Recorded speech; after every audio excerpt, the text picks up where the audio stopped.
The Matrix was the franchise that blew audiences' minds and changed the cinema forever, and that happened almost 20 years ago. Yeah, it's been a long time. However, a new installment is in the works, a fourth one, and today we're gonna take a journey with you through some of the things you missed over the course of the 3 movies already released, and catch you up to things, hopefully. Number 10. Thomas Anderson.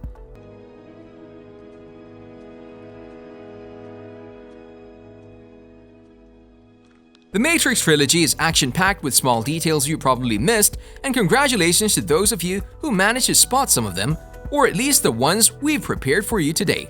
They are very hard to notice the first time around, so maybe you'll have to watch the movies one more time to spot them, or even a third time if you like the franchise. We're talking about the ending scene of the third movie, particularly the bench on which the Oracle is sitting. It seems like this scene gave the trilogy the perfect ending, the bench being engraved with the name Thomas Anderson, Neo's name in The Matrix. If you don't believe us, go and check the scene yourselves. Number 9. The Wachowskis.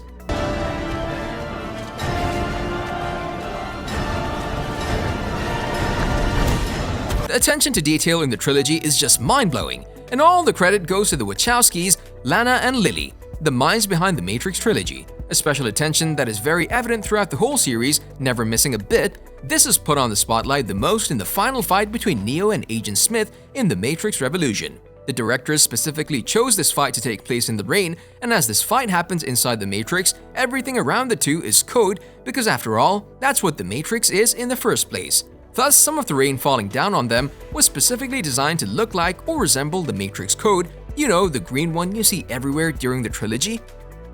Number 8. The Zion Ship.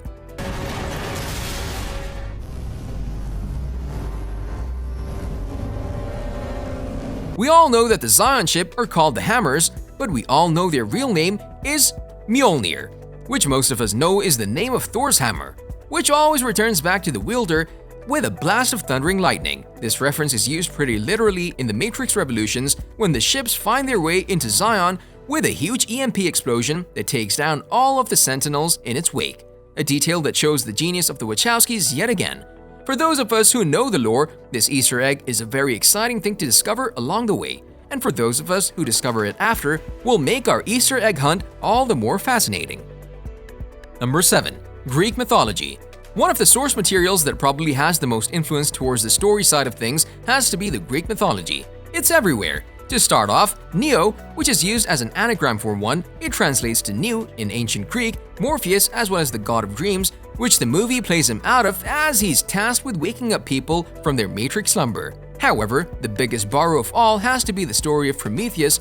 He was a demigod who stole fire from the gods at Mount Olympus, and while the movie is not doing a literal retelling, the connection between the movie and the myth is undeniable. That's when the plot of the movie is concerned. Number 6. Pop culture. It exists now only as part of a neural interactive simulation. Not just ancient scripture and lore, but pop culture is present as well in the process of building the world in the Matrix. One of the favorite moments of this has to be in the first movie when our hero encounters Agent Smith for the first time. He's sprinting through the streets trying to find a connection back out of the Matrix, running through an apartment and buying a TV, and if you have the eyes of a hawk, you might have noticed that the gang there are watching the 1967 sci-fi gem The Prisoner. And this is not a coincidence, as that series is also a show about a protagonist who finds himself in a not-so-real reality, spending a season trying to get out of it. Number 5. Religion. Even the most meaningless, simplest things are often an Easter egg, waiting to be discovered. Like names that appear throughout the trilogy at random, in the very beginning of the Matrix Revolutions, Neo finds himself trapped in a train station that acts as a link between the Matrix and the machine world. The name of the station is Mobile Avenue, which might sound more like a cool name, but is actually so much more. The word mobile is actually an anagram for the word limbo, which in Catholicism, it's the place between heaven and earth where souls are often trapped. A very intricate way of describing what the train station actually is in the Matrix code, of course. Number 4. Norse mythology. Along with biblical references, there's a ton of connection between the movie and the Norse mythology as well. The actual name of that last showdown we mentioned before between Neo and Agent Smith is called Neodymium, which roughly translates Twilight of the Gods, borrowed from Wagner's opera The Nibelung, which was based on the Norse legend of Ragnarok, which is in fact the final battle that destroyed all Norse gods and Asgard itself in order to save mankind. Just like Neo did for every human trapped in the Matrix, only with a little bit more leather on him and wraparound sunglasses, the music of Wagner was also a big influence on the soundtrack of The Matrix as well, tying everything up. Number 3. Awesome foreshadowing.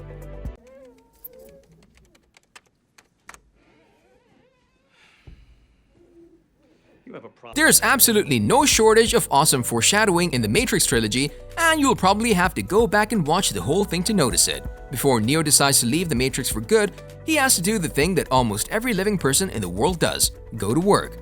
While he's called into the boss's office and read for being late, he looks to the side and sees men washing the windows of the building outside, and it has been agreed by many fans that the soapy lines dripping down the windows just look like the infamous lines of the Green Matrix Code. Even the sound of the squidgy used on the windows can be heard when Neo is waking up in his goo pod.